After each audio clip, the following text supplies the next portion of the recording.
Tres. Bien, buenas noches ahí entonces nos da la bienvenida la mascota de alguno de nuestros hogares. Buenas noches, buenos días, buenas tardes, en el momento que sea que veamos este video. Nuevamente una noche de aprendizaje, de poder aprender un poquito más acerca de la palabra de Dios, de lo que Dios tiene para la vida de cada uno y cada una de los que estamos acá. Y el tema de hoy es un tema bien interesante, es un tema bien bonito, que es muy bueno que compartamos y que de vez en cuando también nosotros reflexionemos un poquito en estas cosas.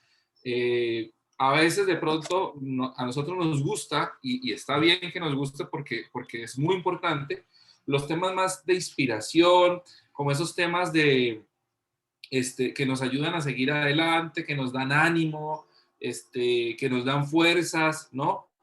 O temas que nos ayudan de pronto a corregir, digamos, alguna actitud pecaminosa, algún problema, algún mal comportamiento. Esos temas son muy importantes. Eso es definitivo que es muy importante. Pero hay otros temitas que también son importantes y que a veces de pronto se nos olvida como prestarle atención a eso, ¿no? Y es el tema, y uno de esos temas es, por ejemplo, el que vamos a mirar el día de hoy, que es el tema de la inspiración bíblica. Es decir, ¿de qué hablamos cuando decimos que la Biblia es inspirada por Dios? Es básicamente el tema del día de hoy. ¿De qué estamos hablando cuando decimos que la Biblia es inspirada por Dios? ¿No? Aparte de eso, pues también hablar de otro tema que es bien interesante, que es bien bonito y muy importante, y es el tema de la inerrancia bíblica. O sea, ¿de qué estamos hablando cuando decimos que la Biblia no tiene errores? ¿Sí, sí hemos oído hablar de eso, ¿no? O hemos escuchado mucha gente diciendo, pero es que la Biblia no tiene errores, o la Biblia sí tiene errores, o para qué creen en eso, si eso está lleno de errores, y un montón de cosas que la gente podría decirnos a nosotros con respecto a la Biblia, pero pues a veces de pronto nos quedamos un poquito cortos en cuanto al tema de cómo responder a eso, ¿cierto? Bueno, el día de hoy quisiera que aclaráramos algunos de esos términos y que espero que sea un momento muy instructivo para todos y todas aquellas personas que nos van a ver, que nos están viendo en este momento, que estamos aquí en la reunión, pero los que nos van a ver después a través de la página de Facebook, perdón, de la página de YouTube y de Facebook también, de la Iglesia La Roca de Betel. Entonces, bienvenidos a todos y todas. Les pido muchísima atención porque el tema, se los adelanto, puede ser un poquito ladrilludo, como un poquito denso, pero espero que sea de mucha bendición para nosotros en este día. Bien, hoy no tengo entonces el mando por un problema técnico que tuve antes de empezar a grabar, pero entonces el pastor Oscar me va a estar ayudando con las diapositivas. Entonces, Oscar, por favor, pasemos a la siguiente. Eres tan amable.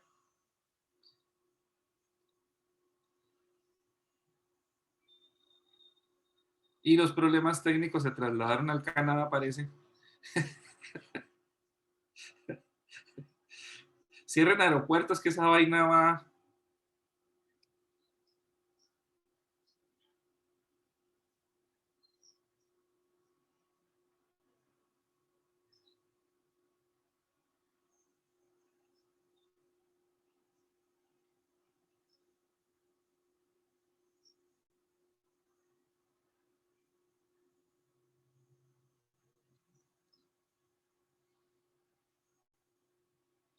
¿Ahí ya se ve? Sí, pero no está en presentación, ¿cierto?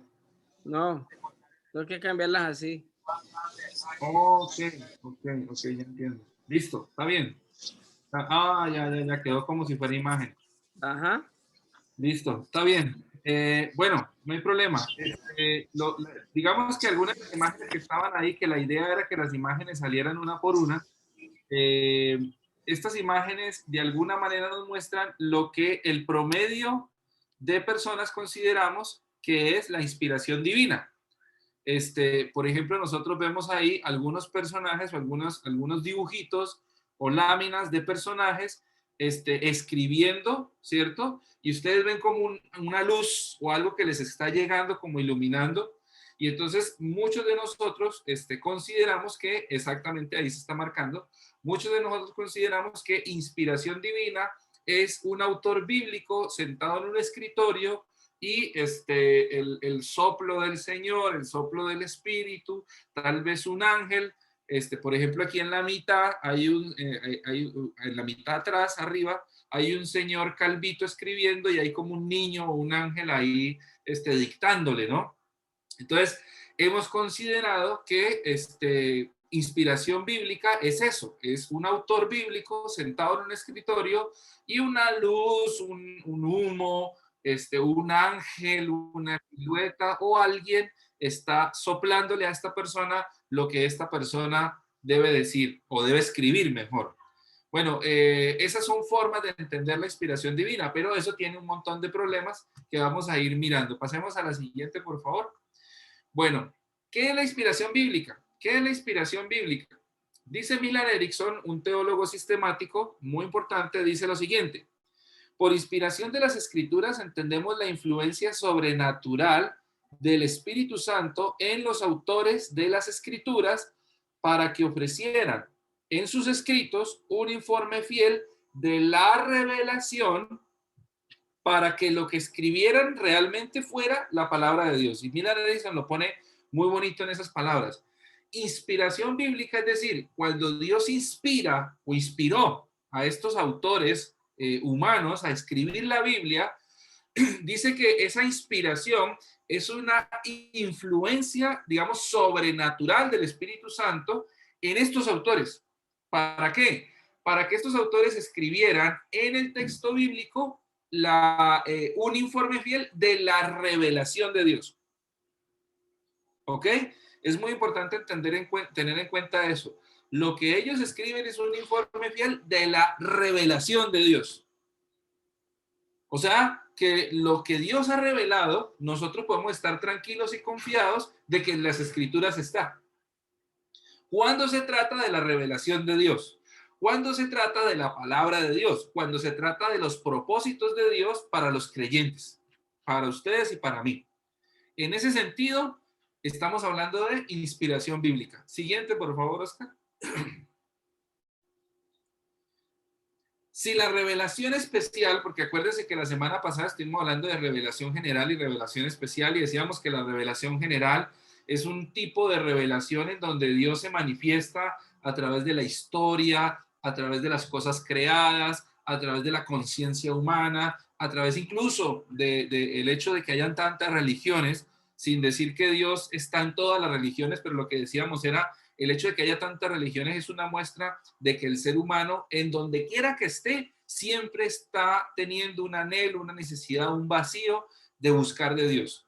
Y buscan a Dios en lo que sea, ¿cierto? De ahí la importancia de la evangelización, ahí está la importancia de las misiones, porque si siempre hay una persona necesitada de buscar de Dios y entonces escogen de Dios el mar, los animales, los árboles, la naturaleza, el sol, la luna, pues esta persona sigue con esa necesidad de Dios y lo que necesita es a alguien que le enseñe acerca del verdadero Dios. De ahí la importancia, repito, de las misiones, de la evangelización, de las iglesias en distintos lugares, de gente que esté predicando todo el tiempo.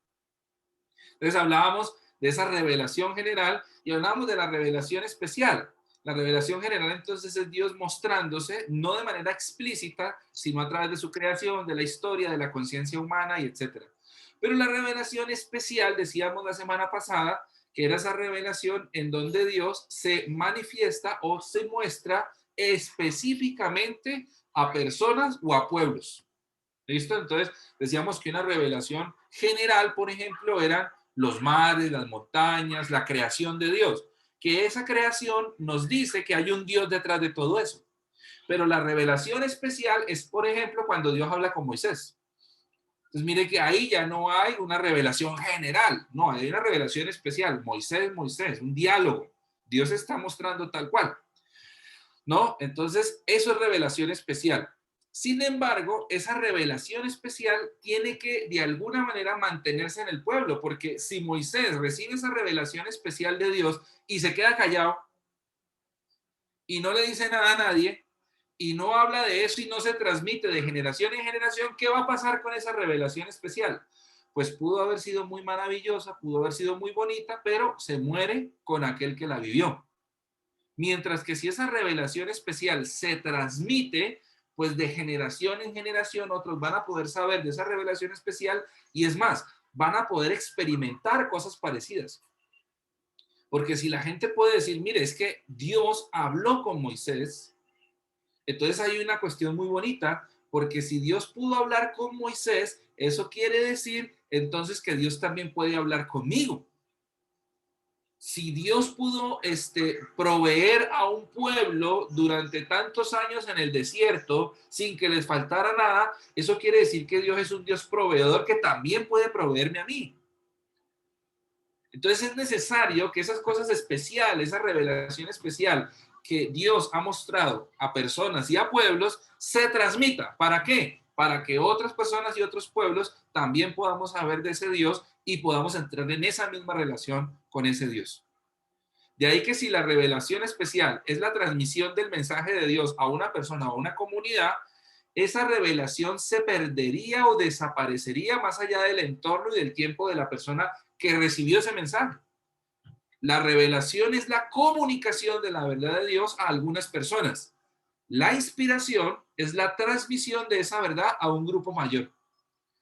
Revelación es cuando Dios se le mostró a Moisés. ¿Y cuánta gente había ahí? Moisés. Ahí hay revelación, Dios mostrándosele a Moisés. Pero ¿dónde hay inspiración? Cuando eso que pasó con Moisés se empieza a contar a otros con el fin de que otros sepan lo que le pasó a Moisés cuando estaba solo. Y contar se puede contar de muchas maneras, que eso lo podríamos ver la próxima semana, porque seguro hoy no alcanzamos. Pero contar se puede contar de muchas maneras. Y en la Biblia están todas esas maneras. Uno puede contar a través de canciones, uno puede contar a través de poemas, uno puede contar a través de historias, uno puede contar a través de escritos. Y todo eso está en la Biblia. Eso lo vamos a hablar la próxima semana, Dios mediante. La siguiente, por favor, Oscar. Bueno, yo ya me invité para la próxima semana, o sea que... Hay varias formas entonces de inspiración. Hay varios tipos de inspiración. Está la inspiración verbal con inerrancia, diversos niveles o grados de inspiración y etcétera. Después veremos más. Repito, y perdónenme que de pronto yo vaya a querer aclarar algunos términos que de pronto para algunos son lógicos porque los conocemos, pero como esto va a quedar grabado, no sabemos quién lo va a escuchar después, entonces tal vez para esas personas sí va a ser necesario que expliquemos. Cuando nosotros hablamos de inspiración verbal con inerrancia y hablamos de inerrancia, es una palabra que significa sin error. Inerrancia, sin error. Esta inspiración verbal con inerrancia quiere decir que esta inspiración habla acerca de que las palabras y las ideas se han plasmado en la Biblia sin error. Esta inspiración cree en la inspiración de las palabras y las ideas, por eso la escritura es inerrante. Aquí entonces, en esta forma de inspiración, los autores no son autores, sino que son amanuenses, plumas, instrumentos pasivos. En otras palabras, esta forma de inspiración lo que cree es que el escritor bíblico lo único que hizo fue escribir lo que Dios le dictaba. Dios le dictaba y el escritor bíblico escribía, tin, tin, tin. Entonces, en el principio creó Dios los cielos y la tierra. En el principio, cielos es con C o con S. Con C, cielos y la tierra sin H, coma. Y la tierra estaba desordenada. Y entonces, este tipo de inspiración cree que, digamos, la forma como se escribe en la Biblia es, hay un hombre escribiendo y Dios dictándole la Biblia. El problema para algunos consideran, no quiere decir que esto no sea así, sino que tiene problemas. Para algunos, esto tiene un problema porque entonces en ese caso el escritor bíblico sería anulado. la persona está siendo completamente anulada y lo que tenemos en la Biblia simplemente es lo que Dios dictó palabra por palabra. Y el ser humano, pues, sale de ahí completamente. Entonces, el ser humano no tiene ninguna injerencia en lo que se está diciendo en el texto bíblico, pero tiene problemas porque en el texto bíblico nosotros sí vemos la mano humana. Nosotros, por ejemplo, vemos el lenguaje humano, nosotros vemos la cosmovisión humana, nosotros vemos los emociones humanas inclusive. Nosotros vemos, por ejemplo, el contexto político, social, económico, cultural, todo eso lo vemos plasmado en la Biblia. Acuérdense, por ejemplo, cuando el salmista escribe después del Éxodo y escribe hablando precisamente de Babilonia y le dice, Babilonia, Babilonia, ¿quién te diera que tus hijos fueran estrellados contra la peña? ¿No? Imagínese Dios dictándole eso al salmista. A ver, salmista, vamos a escribir una canción, pero bonita. Hágale que hoy amanecí inspirado. Y entonces el salmista va a escribir y entonces Dios diciéndole, Babilonia, Babilonia, ojalá tus hijos fueran estrellados contra una... No, no, no. Ojalá tus mujeres fueran tiradas. No. Uno lo que ve ahí es un autor humano, inspirado por palabra de Dios, pero el autor humano está de alguna manera expresando precisamente lo... lo que está viviendo, la frustración, el dolor, ¿no? No deja, digamos, de alguna manera de verse eso. Entonces, algunos dicen que de la inspiración verbal hay diversos niveles o grados de inspiración. Dice, la inspiración divina funcionó de manera distinta y se presentó en niveles. Está la inspiración de superintendencia. Esta quiere decir que Dios no permite que el autor cometa errores.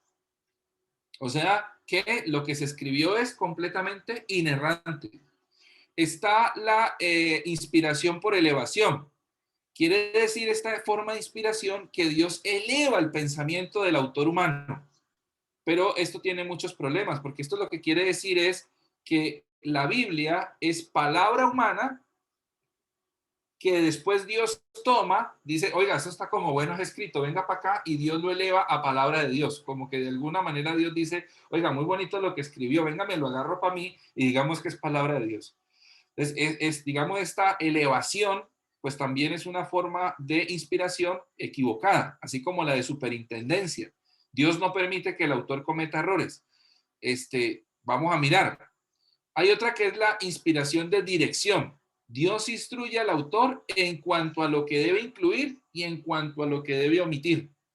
Esta es otra forma de inspiración, porque es la forma de inspiración en donde Dios de alguna manera lo que le está diciendo al autor humano, o no se lo dice como en un dictado, pero sí de alguna manera instruye al autor bíblico a que cuente algunas cosas y omita algunas otras, ¿no? Un ejemplo de eso podría ser Juan capítulo 21, si no estoy mal, o 22. No sé si ustedes han leído esa parte donde dice, y muchas otras cosas hizo Jesús, las cuales, si las hubiéramos incluido, les digo que ni en la tierra hubieran cabido los libros para hablar de ellas. Evidentemente es una exageración, ¿no? Es una hipérbole, ¿no? El autor bíblico ahí, pues es paisa, ¿no? Ahí uno se puede dar cuenta cómo el autor era paisa, era exageradito. Y entonces este autor dice, ni aún en la tierra cabrían los libros. Pues no es cierto, es simplemente una hipérbole, es una exageración, una forma de decir que lo que Jesús hizo era muchísimo. Pero entonces el autor bíblico de Juan nos termina diciendo esto.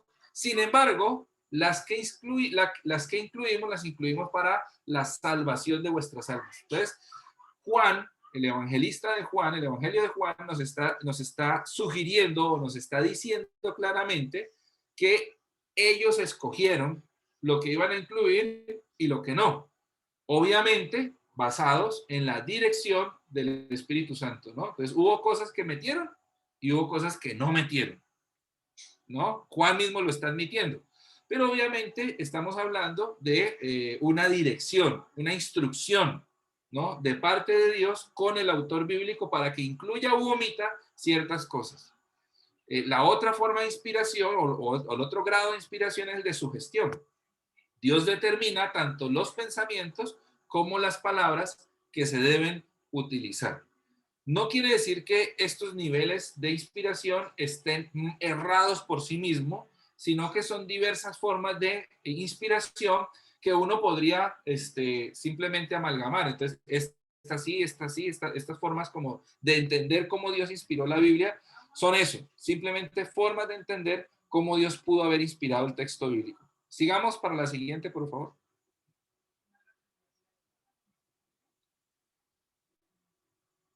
Hay tipos de inspiración, o los teólogos hablan de tipos de inspiración bíblica. Los teólogos hablan de tipos de inspiración bíblica. Y entonces algunos hablan de inspiración parcial, otros hablan de inspiración dinámica o inspiración verbal limitada, y otros hablan de visión socioeclesial. Los de la inspiración parcial dicen lo siguiente: las ideas de los autores están inspiradas, pero no su lenguaje, sus ilustraciones o sus citas. Otra forma dice que las personas podrían estar inspiradas, pero no sus escritos. En otras palabras, ¿qué es lo que está diciendo esta forma de inspiración parcial? Dice, Dios quiere que a través de este escrito, Dios inspira al autor humano, por ejemplo, para hablar de la salvación o hablar de la misericordia, por decir algo. Dios inspira al autor humano para hablar de la misericordia. Y el autor humano tiene la idea clara de hablar de misericordia, pero la forma como va a hablar de misericordia es cosa del autor humano. Dios no interfiere en eso. No sé si me explico. Es decir, Dios quiere que el autor humano hable sobre el amor, por ejemplo.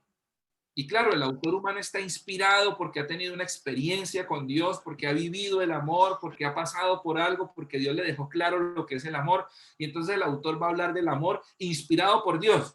Pero la forma como va a hablar del amor es cosa del autor humano. Entonces ahí dice esta inspiración parcial, Dios le ha inspirado la idea del amor, el concepto del amor, el autor humano entiende sobre el amor, pero la forma como va a transmitir sobre ese amor es una cuestión de él, ¿sí? De esta persona. Él lo va a transmitir a través de un poema, a través de una canción, a través de un relato, a través de una vivencia propia.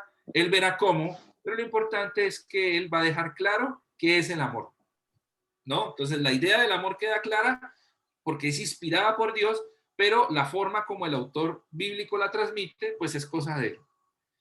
Esa es una forma. La otra es inspiración dinámica o inspiración verbal limitada. Y esta forma de inspiración dice que hay individualidad en los autores bíblicos, especialmente en cuanto al lenguaje. La inerrancia entonces aquí se presenta en cuanto a cuestiones doctrinales y de ética. Es decir, el autor bíblico utiliza su lenguaje, utiliza su forma de expresar, utiliza lo que él conoce, ¿cierto? Y eso es trabajo del autor bíblico. Pero la idea, la doctrina, el pensamiento, la idea principal, sí ha sido inspirada por Dios. Entonces, esa idea, esa inspiración, esa palabra, esa doctrina, esa forma de comportarse, viene de parte de Dios, es de Dios. Pero la forma como el autor la va a expresar es cosa de él. Por eso nosotros vemos en la Biblia que hay unos libros que son más narrativos, es decir, son como historias. Léase, por ejemplo, Samuel, léase Reyes, Crónicas, Lucas, por ejemplo. Pero hay otros autores que son mejores en poema.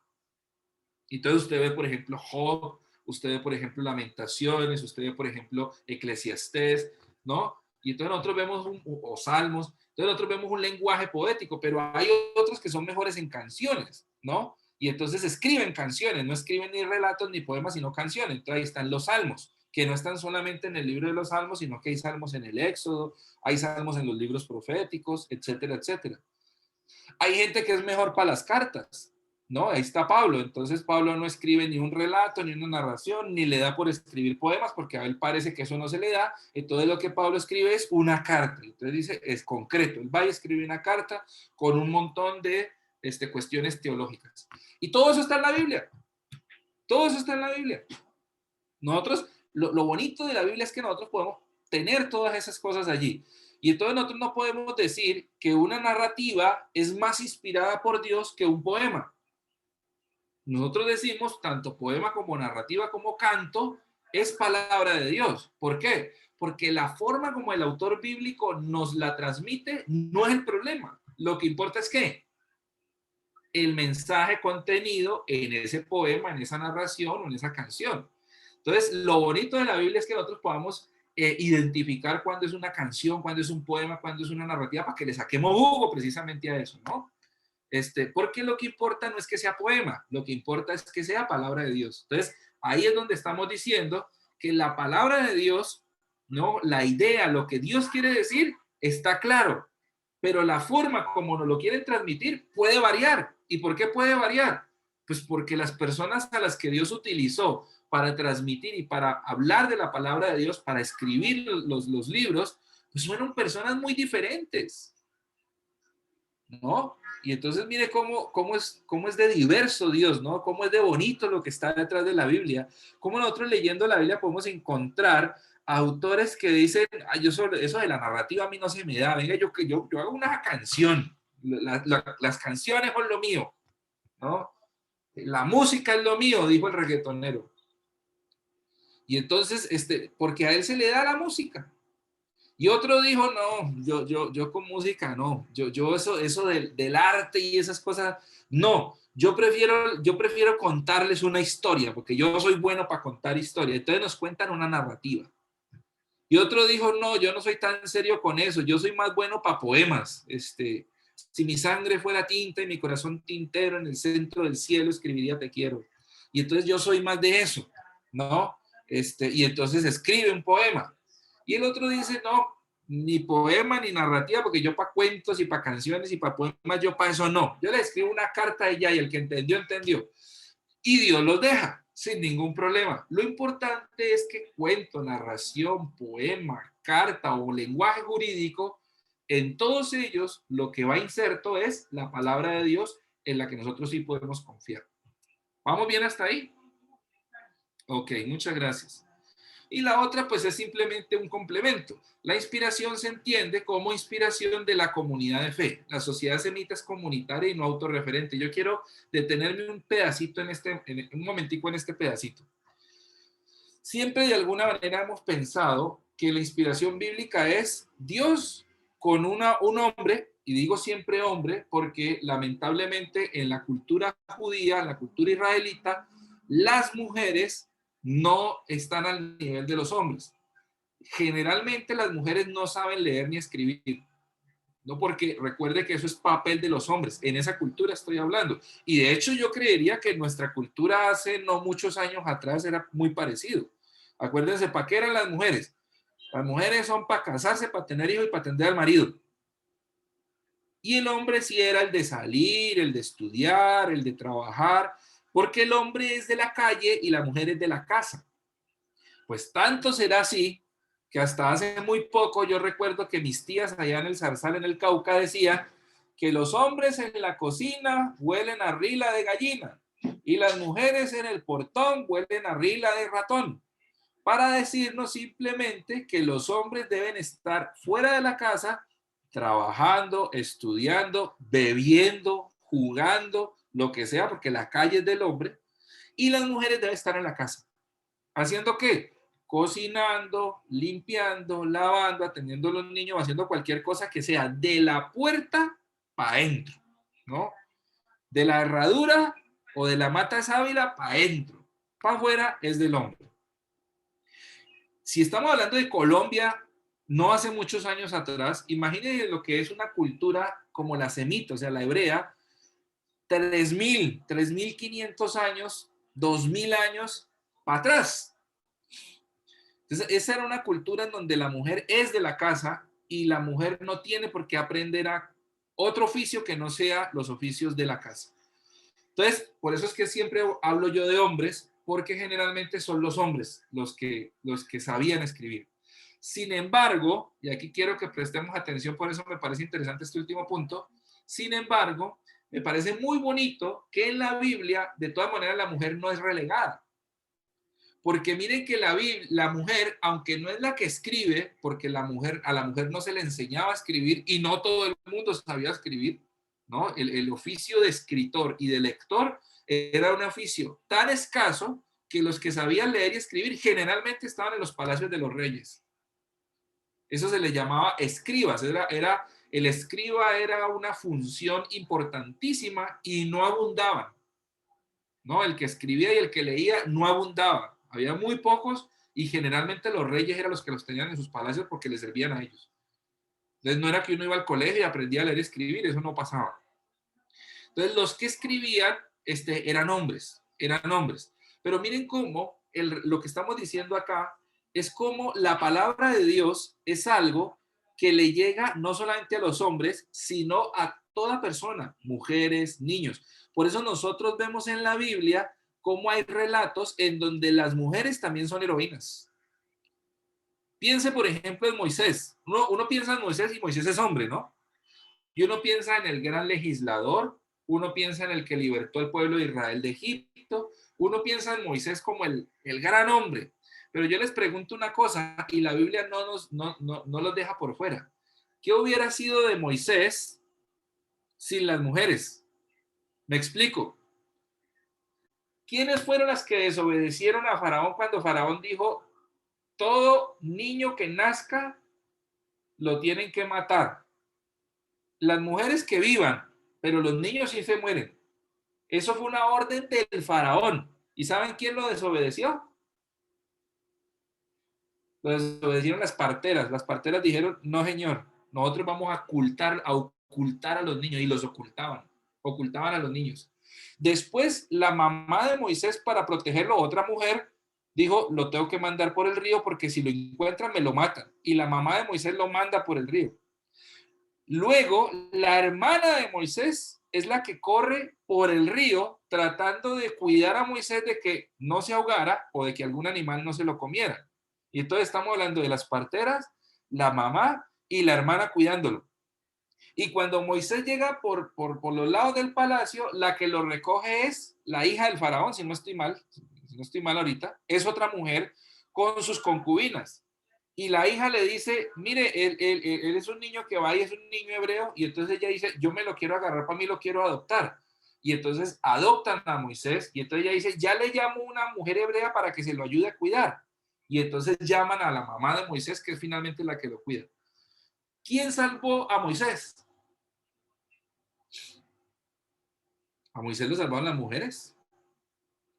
A Moisés lo salvaron las mujeres. Si no hubiera sido por las mujeres, no hay Éxodo, no hay Moisés, no hay el gran legislador, no hay pueblo de Israel, no hay nada.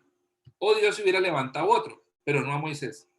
Entonces, mire cómo la Biblia nos deja ver que la mujer es muy importante en el texto bíblico, en toda la historia de la salvación. Entonces, aquí nosotros estamos hablando de que la inspiración es también socioeclesial, es decir, la palabra de Dios no es simplemente un hombre en un cuarto escuchando lo que Dios dice y escribiendo. La palabra de Dios o la Biblia, la inspiración también es una cuestión comunitaria. Porque si este hombre escribe algo que la comunidad no refrenda, que la comunidad no cree, que la comunidad no ha experimentado, la misma comunidad no lo acepta. No sé si me explico. Los evangelios. Lucas no se sienta por allá diciendo, a ver, Dios, háblame, entonces tal. No, Lucas dice, yo fui a investigar diligentemente por orden las cosas que entre ellos habían sido ciertas. O sea, Lucas fue a averiguar lo que la comunidad sabía. Luego Lucas escribe, pero la misma comunidad luego lo recibe y dice, si le aceptamos o no le aceptamos su historia, porque la comunidad es celosa, porque la misma comunidad también ha sido testigos. Entonces, aunque el que escribe es uno, realmente ese uno le debe su escrito a la comunidad que también fue testigo y a la comunidad que después de leerlo dice, sí, está bien, estamos de acuerdo con lo que usted escribe porque no falta a la verdad. Entonces, a eso es lo que estamos hablando de la inspiración socioeclesial. No es asunto de un hombre escribiendo, es asunto de una comunidad que también fue testigo de la obra de Dios. ¿Vamos bien ahí? Pasemos a la siguiente, por favor, Oscar. Tipo de inerrancia. Entonces, hablamos de un tipo de inerrancia que es la inerrancia absoluta. Dice lo siguiente, la Biblia, este tipo de inerrancia sostiene que la Biblia, cuando habla de temas científicos e históricos, es completamente cierta. Este tipo de inerrancia dice, la Biblia no se equivoca. Cuando habla de temas científicos, no, la Biblia es completamente cierta. Este tiene sus problemas y ahorita los vamos a ver. No lo quiero decir ahorita porque lo vamos a ver más adelante, pero este tiene sus problemitas. Mire lo que sigue, inerrancia limitada. La Biblia es inerrante e infalible en sus referencias. Inerrante es sin error, infalible es sin falla, ¿no? La Biblia es inerrante e infalible en sus referencias doctrinales y salvíficas. O sea, la Biblia no falla y no erra, perdón, cuando está hablando de cosas doctrinales y salvíficas. En cuestiones históricas y doctrinales se tiene en cuenta el conocimiento limitado del tiempo en el que se escribe. Yo quisiera, por favor, que recordáramos Josué, capítulo 12. Josué, capítulo 12. Si, Oscar, si puedes ayudarme allí, te agradezco. Josué, capítulo 12. ¿Josué 12 qué? Cuando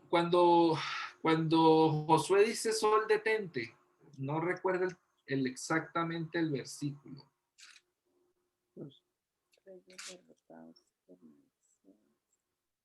Josué 12.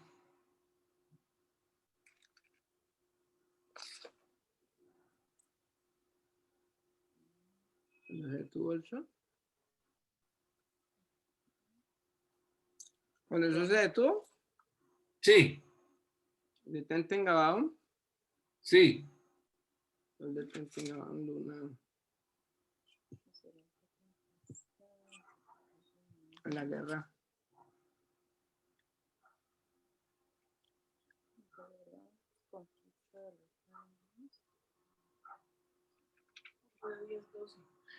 Perdón, Josué 10:12. Gracias. Josué 10:12. Perdón, yo Josué 12. Josué 10:12, ya. Josué 10:12, sí. ¿Lo leo? Dice, en ese día en que el Señor entregó a los amorreos en manos de los israelitas, Josué le dijo al Señor en presencia de todo el pueblo, Sol, detente en Gabaón, Luna, párate sobre Ayalón. Muy bien, gracias. ¿Qué ven ustedes ahí? ¿Hay algo raro ahí?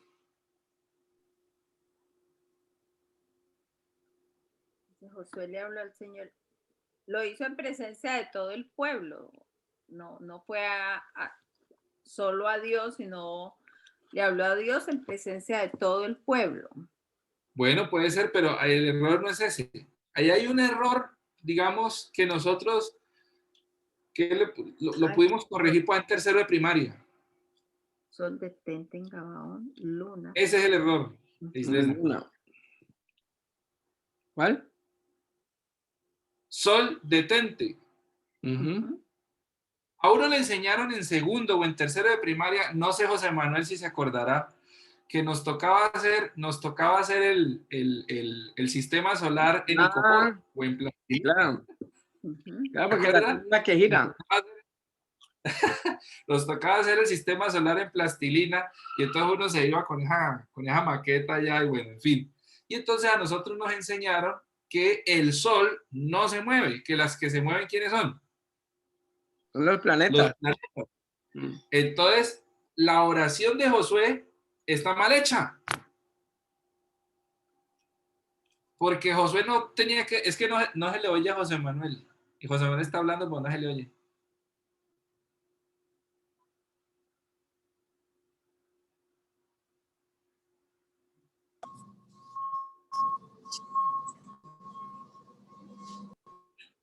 Creo que es un problema. Ya no se le oye. No hay un problema con el micrófono, José, bueno, no se te oye. Y llame a la nieta para que le ponga el micrófono. Ahí la oración de Josué, ¿cuál debía ser?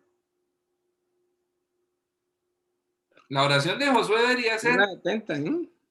Tierra, detente. ¿Sí o no? No decir sol, detente. Entonces uno lee eso y uno dice, Josué, no fregue, eso ya tan grande que está Josué, ¿sí o no? Y entonces, ¿cómo vas a ver? Yo he hecho esa misma oración y no se ha detenido. ¿Ya me escuchan? ¿Ya me escuchan? Sí, tío, ya le escuchamos.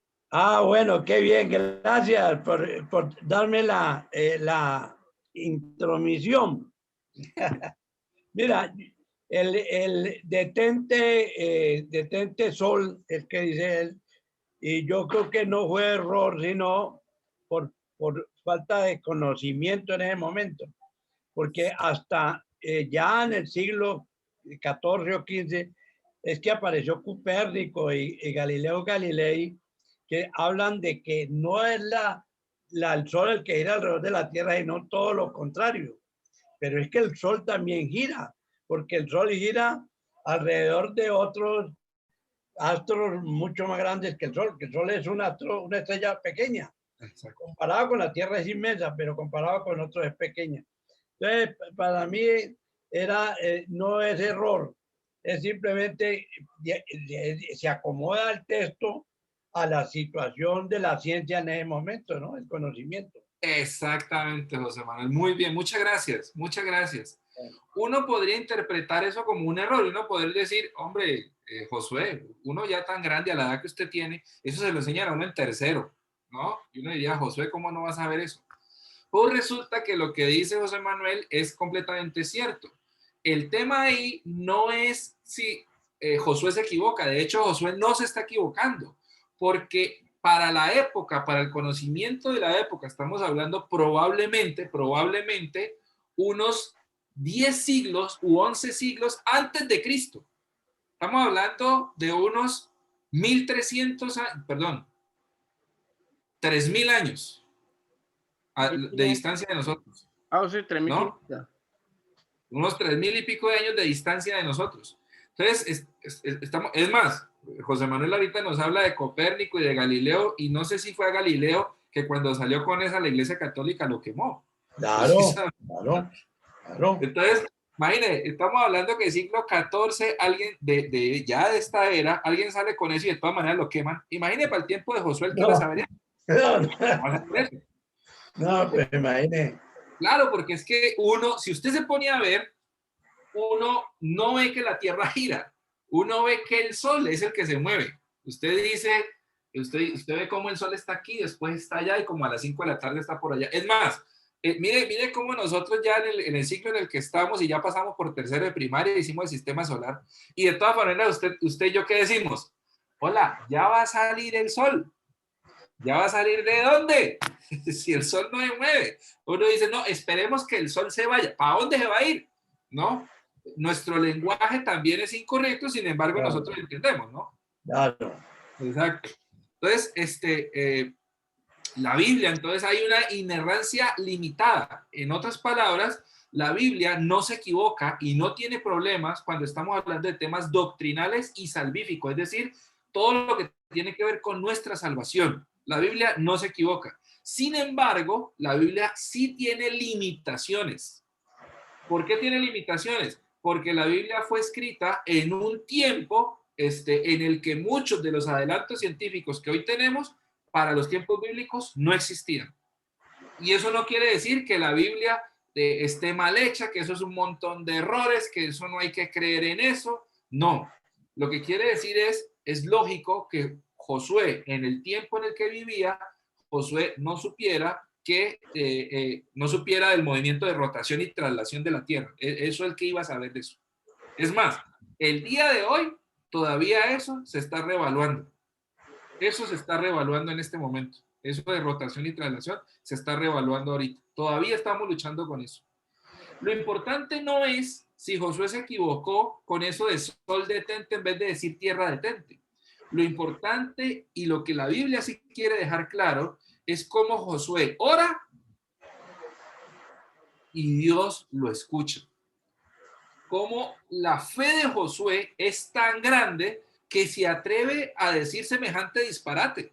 Es decir, ¿a quién se le ocurre decir que no se oscurezca? Porque si se oscurece, esto se nos vuelan. Y no se oscureció. Dice la Biblia, y Dios le hizo caso. ¿Cómo Dios va a hacer caso a semejante oración? Bueno, mire la fe tan grande de Josué que se atrevió a decir semejante disparate y le funcionó. Y ahí eso es un ejemplo para nosotros de cómo nuestra fe es tan pequeña que a veces nosotros ni las cosas más simples nos atrevemos a decirlas sencillamente porque nuestra fe no nos da. Muchas veces la fe no nos da ni para cosas más simples. El propósito, entonces, la inerrancia de propósito dice que el propósito de la Biblia es llevar a las personas a una comunión con Cristo, no dar datos científicos. La Biblia no está para que nosotros discutamos cosas científicas. La Biblia está para un propósito, que nosotros tengamos una comunión con Dios. El propósito, si el propósito es llevarnos a una comunión con Cristo, el propósito se cumple.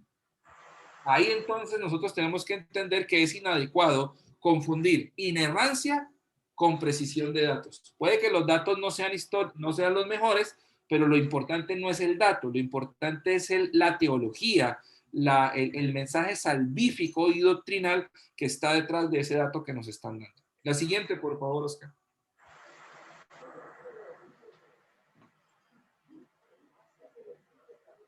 Hay otras que se llama revelación adoptada. La Biblia, entonces, se introdujo a través de canales humanos. La Biblia se introdujo a través de canales humanos. O sea, es inspirada por Dios, eso sí ya quedó claro. Pero los autores bíblicos no eran ángeles. No fue Gabriel, Miguel, Rafael, ni ningún querubín los que escribieron la Biblia. Los que escribieron la Biblia fueron seres humanos. Seres humanos con una cosmovisión de su tiempo, de su momento. Ya vimos lo que pasó con Josué. Josué oró así porque en su tiempo, pues era el conocimiento que había. Y así pasa con otros autores bíblicos que hablan de lo que saben y de lo que conocen. Ellos no saben otra cosa. Entonces hablan de eso y puede que ahí cometan lo que nosotros denominaríamos errores, pero José Manuel ya nos lo aclaró. No son errores, es simplemente el conocimiento de la época. Es muy diferente decir que eso es un error a decir que es el conocimiento de la época. Entonces, la Biblia se introdujo a través de canales humanos y por lo tanto participa de las imperfecciones de la naturaleza humana. Mejor dicho, participa mejor de las limitaciones de la naturaleza humana. Esto no ocurre solo en temas científicos e históricos, sino también a veces en algunos temas religiosos y teológicos. Yo quisiera pedirles un favor. Miremos primero a los Tesalonicenses 4, 15 al 17 y comparémosla con segunda a los Tesalonicenses 2, 1 al 4. Y miremos ahí un datico bien interesante. ¿Lo tienen? Tesalonicenses 4, 15 y 17. 15 dice. Creo Conforme que lo dicho por el Señor. No, que Carola estaba hablando y creo que lo tiene apagado. De pronto, Carola, si nos puede ayudar con segunda a los Tesalonicenses, mientras Islena lee primero a los Que Tesalonicenses. le ponga el micrófono. Y que ponga el micrófono. Dice, conforme a lo dicho por el Señor, afirmamos que nosotros, los que estemos vivos y hayamos quedado hasta la venida del Señor, de ninguna manera nos adelantaremos a los que hayan muerto. El Señor mismo descenderá del cielo con voz de mando, con voz de arcángel y con trompeta de Dios, y los muertos en Cristo resucitarán primero. Luego, los que estemos vivos, los que hayamos quedado, seremos arrebatados junto con ellos en las nubes para encontrarnos con el Señor en el aire, y así estaremos con el Señor para siempre. Gracias. Miren que en este texto, Pablo, que es el que según se cree es el que escribe, Pablo dice, mire, Cristo viene y viene ya. Es más, hay gente que ya ha muerto, ¿no? Y esos muertos en Cristo resucitarán primero. Pero Pablo dice, y después nosotros, los que hayamos quedado, seremos recibidos arriba en gloria. Lo que Pablo está diciendo es, cuando Cristo venga, ya habrá gente que se habrá muerto. Pero cuando Cristo venga, yo estaré vivo, porque Cristo viene en cualquier momento. Pablo considera que Cristo viene ya, o sea, cuando Cristo venga, Él no se ha muerto. Eso es inminente, ¿no? Por eso Pablo dice, y nosotros los que hayamos quedado seremos recibidos allá en gloria. Eso le dicen primero a los tesalonicenses. Pero años después, Pablo vuelve y escribe una carta que se considera como la segunda carta a los tesalonicenses, es decir, a la iglesia de Tesalónica. Y mire lo que dice aquí en esta carta. Ahí ya puede hablar, Carola. ¿Me escucha? Sí, señora. Bueno, segunda 2 al 1 al 4, ¿no? Sí, señora. Dice, pero con respecto a la venida de nuestro Señor Jesucristo y nuestra reunión con Él, os rogamos, hermanos, que no os dejéis mover fácilmente de vuestro modo de pensar, ni os conturbéis, ni por espíritu, ni por palabra, ni por carta, como si fuera nuestra, en el sentido de que el día del Señor está cerca. Nadie os engañe en ninguna manera, porque no vendrá sin que antes venga la apostasía y se manifieste el hombre de pecado, el hijo de perdición, el cual se opone y se levanta el cual se levanta contra todo lo que se llama Dios o es objeto de culto, tanto que se sienta en el templo de Dios como Dios, haciéndose pasar por Dios. Gracias. Mire cómo Pablo aquí, entonces, de primera a los tesalonicenses, años después, para pasar a la segunda a los tesalonicenses, cambia un poquito el discurso. En primera a los tesalonicenses, Pablo dice, Jesús viene ya, yo no me he muerto y el hombre llega, o sea, eso es inminente, en cualquier momento llega. Pero en segunda a los tesalonicenses, Pablo dice, oiga, si alguno dice por carta que el Señor viene ya, no le crean, porque primero tiene que pasar esto y esto y esto y esto. Ya Pablo está más reposado.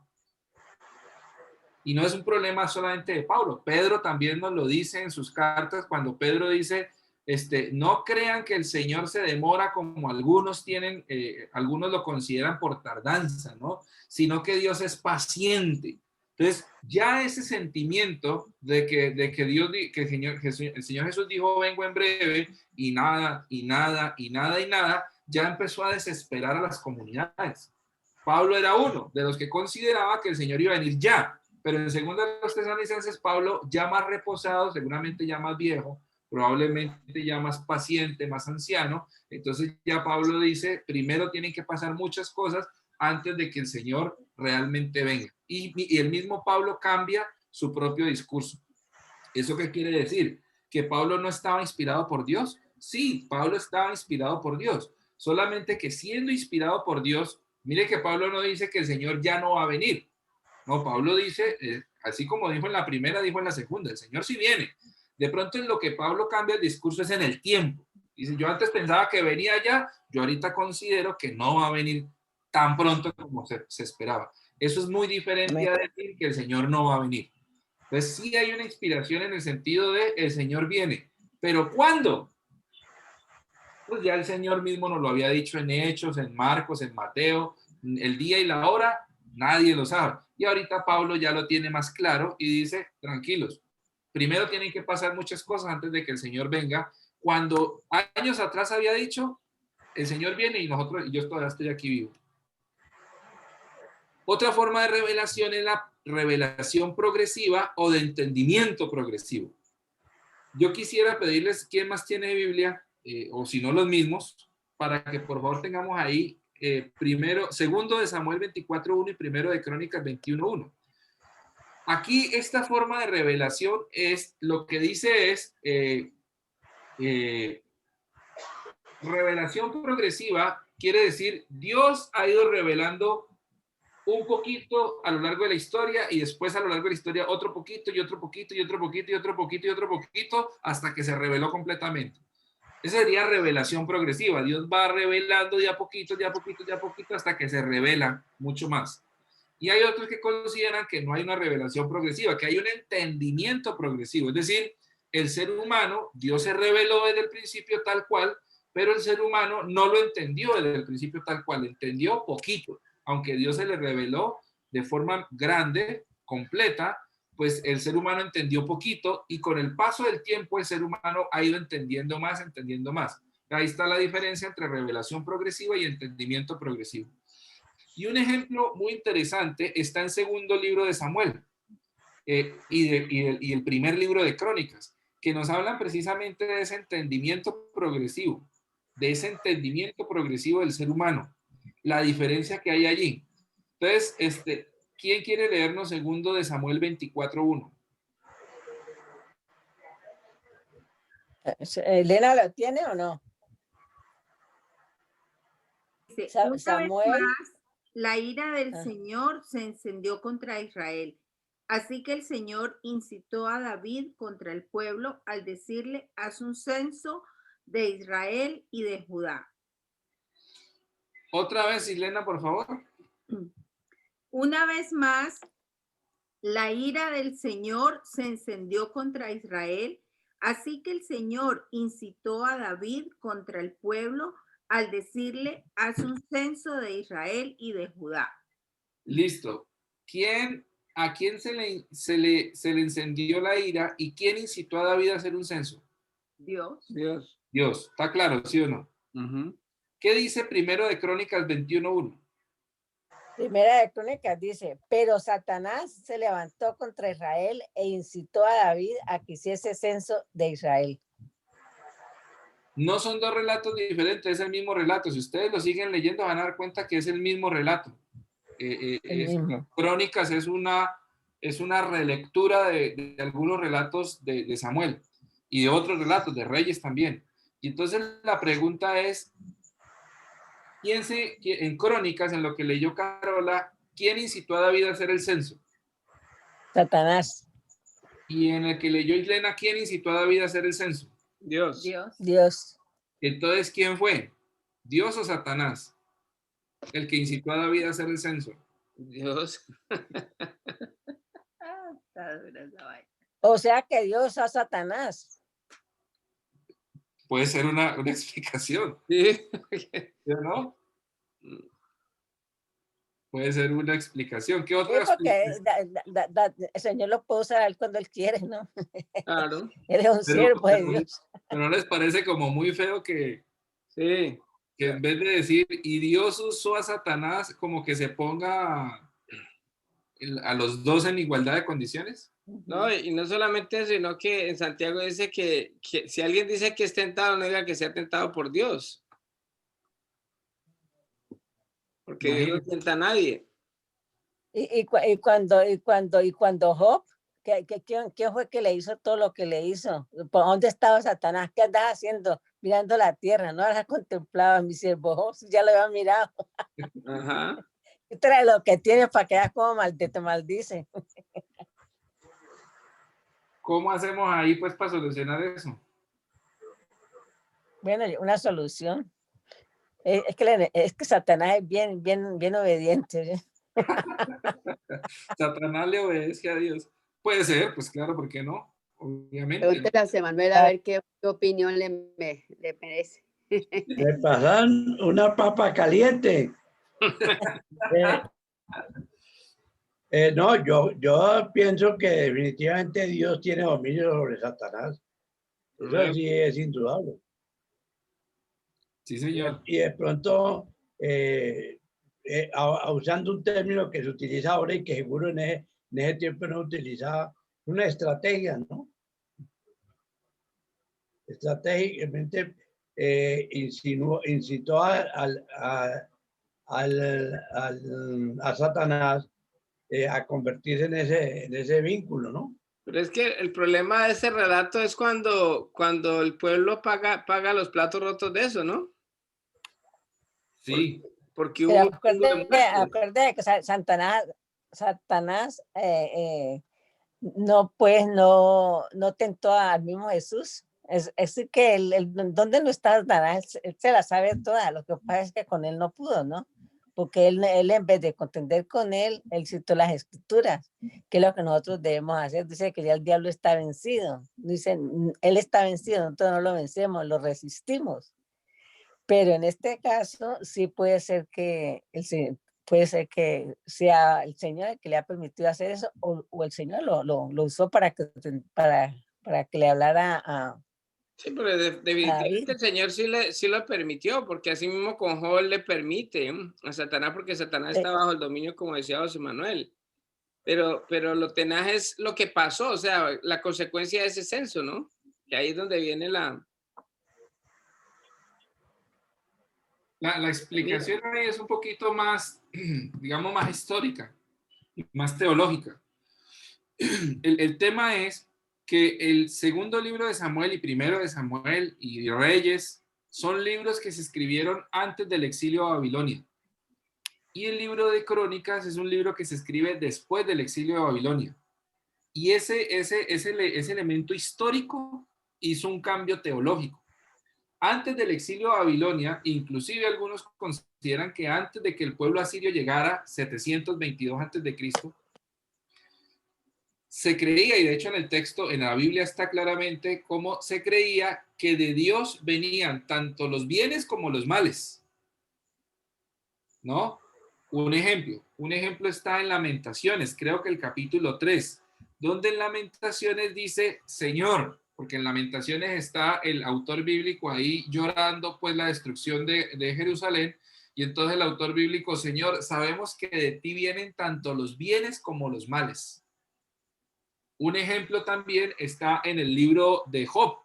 ¿Se acuerdan cuando la mujer de Job le dice, maldice a Dios y muérete? Y Job le dice, mujer, como una mujer insensata, has hablado, recibiremos de Dios el bien y el mal no lo recibiremos. Hay una creencia teológica antes del exilio, en el preexilio, que lo que nos dice es que el pueblo de Israel cree tanto en el monoteísmo, que hay un solo Dios, que lo que ellos consideran es que de Dios viene tanto lo bueno como lo malo. Si viene una guerra, si viene hambre, si viene pestilencia, si viene lo que sea, Dios lo mandó. Después del exilio, el pueblo de Israel, en contacto con el pueblo babilonio, con el pueblo asirio, etcétera, etcétera, el pueblo de Israel tiene unos 70 años más o menos dura el exilio, según Jeremías, según Esdras y según Nehemías también. Más o menos unos 70 años duró el exilio. Y en esos 70 años de duración del exilio, el pueblo de Israel comprende cosas que antes no comprendía. Miren cómo los escritos bíblicos tienen una función antes del exilio, pero por cuestiones históricas, el pueblo de Israel empieza a comprender cosas nuevas. Y entonces ahora entra una figura que probablemente antes no estaba tan clara, y es la figura de Satanás como persona. Por eso cuando en el exilio, después del exilio, que se escribe el libro de Crónicas o los libros de Crónicas, cuando se vuelve otra vez a agarrar el libro de Crónicas y se quiere volver a escribir esa historia del censo del pueblo, ya el autor bíblico no puede seguir diciendo que Dios incitó a David, porque ya en la cosmovisión teológica, después de todo lo que han pasado, después de tanto tiempo que ha sucedido, en su cosmovisión teológica, pues ya Dios no puede incitar al hombre al mal. Dios no puede incitar al hombre al mal. Pero entonces ya ellos dicen, pero es que ya ahora sabemos que existe alguien que es malo, que está allí para hacer lo malo. Y entonces ya como ya conocen por las reflexiones que han tenido, por la revelación de Dios, por las cosas nuevas que han conocido, ya saben que existe Satanás. Entonces ahora el autor bíblico dice, no podemos escribir que Dios incitó a David a hacer el censo para después castigarlo. Tenemos que escribir ya desde la nueva cosmovisión teológica, y escribimos que fue Satanás el que incitó en censo a David, y por eso después Dios lo castiga. Porque es que en ese libro de Samuel, mire cómo dice el texto que Dios incita a David a hacer el censo, y cuando David hace el censo, Dios lo castiga. Y entonces uno dice, pero entonces, ¿para qué lo incitaste a hacer el censo para después irlo a castigar? ¿Eso es injusto? Una pregunta, Javier. Señor. ¿Me escucha? Sí, señor. ¿Cuál es es que el censo fue malo para el pueblo? ¿Fue una cosa perjudicial para el pueblo? Lo que pasa es que el censo se tomó en ese momento como un acto de soberbia de parte del rey. David era el rey y David censa al pueblo. De alguna manera, los reyes hacían censo del pueblo, era básicamente para saber con qué contaban. Entonces, censamos el pueblo para saber con qué contamos para el tema de impuestos, para cobrar impuestos. Pero también hacemos el censo para saber cuántos hombres hay y cuántos podemos meter de soldados para la guerra. Entonces, es una forma de decir, yo tengo que saber qué gente hay para poderme proteger. Entonces, ese censo se tomó mal de parte de Dios porque se considera en el texto bíblico como una falta de confianza en Dios. O sea, ¿para qué David quiere censar al pueblo para saber cómo se va a proteger si se supone que la protección de David y del pueblo era Dios, no los soldados que tuviera? Entonces, por eso es que se le castiga y se toma mal ese censo, ¿no? Y además que es un acto también económico, porque se censa es precisamente para saber quién tiene qué, y asimismo poderle cobrar por ahí derecho, y es también un acto también de injusticia, porque también puede ser usado para el abuso en los impuestos, ¿no? Carrasquilla ya andaba por allá en esos tiempos, ¿no? Señor. Entonces, el espíritu de Carrasquilla. Entonces, hay un cambio teológico ahí. Miren que hay un cambio teológico ahí. Y ese cambio teológico se da por un asunto histórico. Entonces hay un cambio, ¿no? Y entonces uno dice, ahí hay un error. No, no podemos hablar de error. Tenemos que hablar de acontecimientos históricos. Hay algo que se conoce después que antes no se conocía y los textos lo reflejan. No es otra cosa. No es magia. Es simplemente revelación de Dios, pero una revelación de Dios que se da a través de canales con seres humanos. ¿Y el ser humano qué es? El ser humano es limitado. Esos somos los seres humanos, limitados. No lo sabemos todo. Lo que hoy tenemos por certeza, dentro de 2 días, tal vez ya no es tan cierto. Hoy somos uno y pensamos una cosa, dentro de 10 años vamos a pensar otra completamente diferente, porque esos somos los seres humanos, cambiantes. La siguiente, por favor, Oscar. Oiga, nos fuimos de largo y qué pena se extendió esto. No, qué bueno. Ya estas son las ultimitas, ya terminamos. ¿Cómo podemos entender la ignorancia? Estamos bien. Gracias, Carola. Podemos establecer ahora lo que entendemos nosotros por inerrancia. Ahorita ya podemos aclarar qué es inerrancia, entonces, según lo que hemos visto. La Biblia, cuando se interpreta correctamente a la luz, esto lo dijo José Manuel, la Biblia, cuando se interpreta correctamente a la luz del nivel cultural y de comunicación que había en los tiempos en los que se escribió y según los propósitos para los que lo fue dada, es completamente cierta en todo lo que afirma. ¿Me explico? Si nosotros vamos a leer la Biblia, pero la leemos con base a los tiempos en los que fue escrita y con base al propósito en el que fue escrita, la Biblia es completamente cierta. Si yo quiero agarrar la Biblia para hablar de ciencia, me estoy equivocando. Es como agarrar el Nacho Lee para aprender matemáticas. Nacho Lee no me sirve para aprender matemáticas. Nacho Lee me sirve para aprenderme la letra y aprender a escribir. Entonces, la Biblia yo no la puedo usar para hablar de ciencia. La Biblia no la puedo usar para hablar de cosas históricas exactas, porque la Biblia tampoco es un tratado de historia. La Biblia es un libro para aprender teología. La Biblia tiene teología, lo que se escribe históricamente hablando y lo que se escribe científicamente hablando, se escribe desde lo teológico. La intención es que quien lea se acerque más a Dios y a través de esa relación con Dios pueda ser salvo, para decirlo en términos lo más simples posible. La inerrancia entonces se aplica a lo que se afirma, no a cómo se cuenta, por ejemplo. Entonces, ¿qué se está afirmando cuando Josué dijo, sol detente? Lo que se afirma es que cuando uno ora y cree, Dios puede actuar. Pero es que se equivocó porque es que el sol no gira alrededor de... Listo, sí, se pudo haber equivocado, lo contaron mal, no importa. Pero lo que importa no es eso, lo que importa es el elemento teológico. La oración ferviente, la oración con certeza, Dios la contesta, por decirlo de alguna manera. Debemos juzgar la verdad de las escrituras por su sentido dentro del panorama cultural en el que se expresaron sus declaraciones, eso ya lo dijimos, ¿no? Lo cultural es importante ahí, o sea, en qué cultura se dijo lo que se dijo y así debemos interpretarlo culturalmente desde la cultura de la Biblia, no desde la cultura nuestra. La siguiente, por favor. Las afirmaciones de la Biblia son completamente ciertas cuando se juzgan según los propósitos para los cuales fueron escritas. Aproximaciones o aclaraciones para los lectores. Entonces, las afirmaciones de la Biblia son ciertas. ¿Pero cuándo son ciertas? Cuando se juzgan según el propósito por el cual esas aclaraciones fueron escritas, esos textos fueron escritos. Tenemos que entender el propósito del autor al escribir lo que escribió. Tenemos que entender la cultura del autor cuando escribió lo que escribió. Los informes de eventos históricos o científicos se escriben tal y como aparecen ante los ojos, sin la intención de usar un lenguaje técnico. Cuando la Biblia dice sol detente, no es un error. Es simplemente lo que se ve. Es que si ustedes y yo miramos para arriba cuando está de día, bueno, yo no sé en el Canadá cómo será, pero lo normal es que, bueno, acá en Colombia uno ve que por la mañana el sol está allá y a las 5 de la tarde el sol está allá. Entonces, sencillamente, si uno no sabe de astronomía ni nada de esa vaina, uno dice, pues fue el sol el que se movió, porque yo no he sentido que yo me haya movido. O sea, si yo cojo para acá, para allá queda mi casa.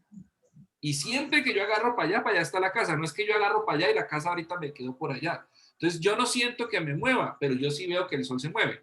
Entonces, esos eventos históricos o científicos los describen ellos como los ven, porque el pueblo hebreo no es un pueblo científico, no es un pueblo de gente histórica, no es un pueblo de filósofos, es simplemente gente que escribe lo que sintió, lo que vivió. En la Biblia está la experiencia del pueblo con Dios, no más.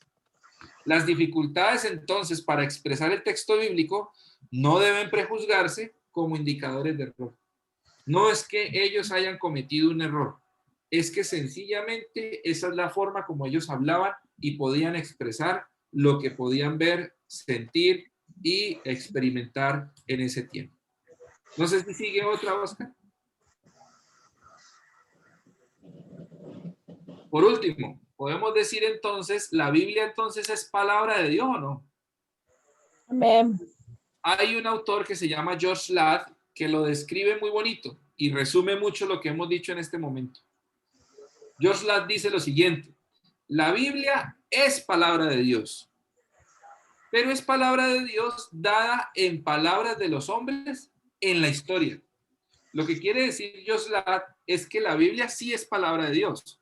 Lo que pasa es que esa palabra de Dios fue dada por medio de canales humanos y estos hombres fueron personas que estaban situados en un momento de la historia. O sea, en un conocimiento limitado, sujetos a su tiempo, sujetos a su cultura, sujetos a su cosmovisión, sujetos a lo que vivían. Este hecho supone una fuerte tensión, puesto que no se debe considerar la Biblia de una sola forma, sino que en ella se condensan dos realidades distintas, pero que no se excluyen.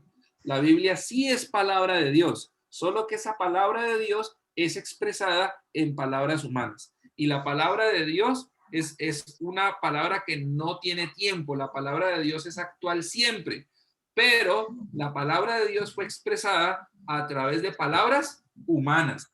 Por eso es que hoy en día, por ejemplo, el hebreo en el que fue escrito el Antiguo Testamento es una lengua muerta. Y uno dice, pero ¿por qué si fue escrita la Biblia, la palabra de Dios? Sí, pero la lengua que se usó para escribir eso es una lengua humana y esa lengua murió.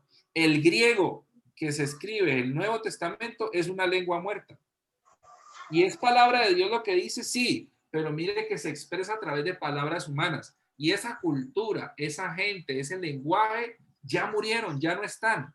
Pero la palabra de Dios sigue hasta el momento actual, hasta el día de hoy. Bien, eso es todo. Por el día de hoy, yo les dije que esto era muy denso, muy denso. Espero que no haya sido tan terrible y tan aburrido. Espero que no. Pero no, buenísimo, Javier. Muy, muy bueno. Wow. Eso tiene que ser claro como para que no tengamos discusiones que no tengan pues un sentido. Amén. Muy buena.